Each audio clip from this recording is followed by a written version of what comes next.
Hi everyone, my name is Jamin and I'm a PhD student at the University of Michigan.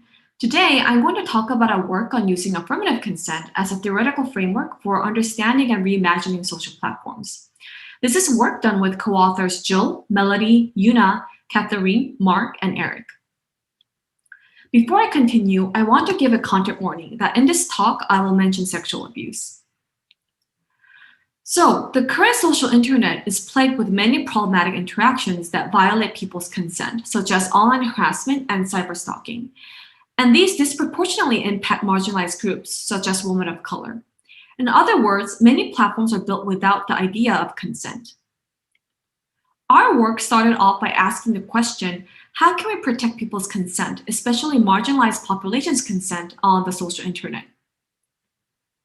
Well, perhaps unsurprisingly, we got the idea from and were inspired by feminist scholars and activists as they have tried to define consent for decades in order to prevent sexual assaults.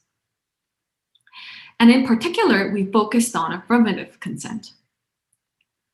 Affirmative consent is the idea that someone must ask for and earn enthusiastic approval before interacting with another person. It was an important feminist movement in the United States to prevent sexual assaults. And it emphasizes the initiator to ask for the other person's agreement before the interaction. It views women as desiring and active beings with agency. So in our work, we first defined affirmative consent by deriving from feminist, legal, and human-computer interaction in literature. I'm going to go over how we define them and then explain how we can use them. First, affirmative consent is voluntary, which means that consent is an agreement that is freely given and enthusiastic. Next, affirmative consent is informed, which means people can only consent to an interaction after being given correct information about it in an accessible way. Third, affirmative consent is also revertible, which means consent can be revoked at any time. Next, affirmative consent is specific. It means that people should be able to consent to a particular action or a particular person and not a series of actions or people. Lastly, affirmative consent is unburdensome. The cost associated with refusing to consent shouldn't be so high that a person gives in and says yes when they would rather say no.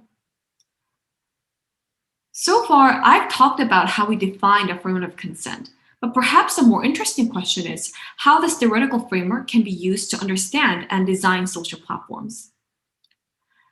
In our work, first, we argue that the framework is explanatory. It lets researchers and designers pinpoint which property is being violated in design and provides a way to dissect a wide range of social computing problems. For instance, while prior work has documented problems with content feeds, often related to their opacity, we reframe these feed issues as violating affirmative consent's voluntary principle. Simply put, users cannot tell systems what they want in their feeds, which is the main core issue. And if you're curious about how we explain other various issues using the framework, please check out our paper.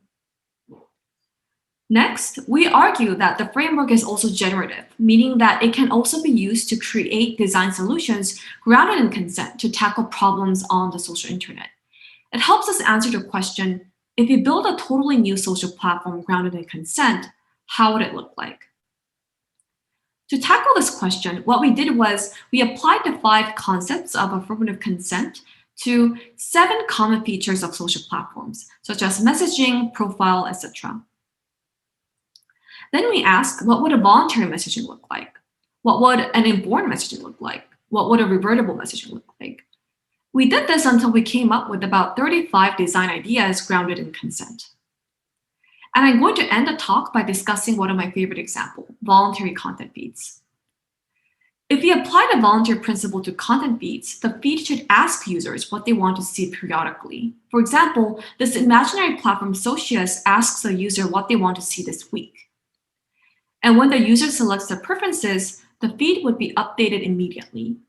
This is just one of the potential designs that could result from the framework of affirmative consent. So again, please see the paper for more details. And I want to wrap up by saying our work, in short, emphasizes the importance of understanding and further reimagining and building social platforms grounded in consent. Thank you for listening, and please check out our project website. Thank you.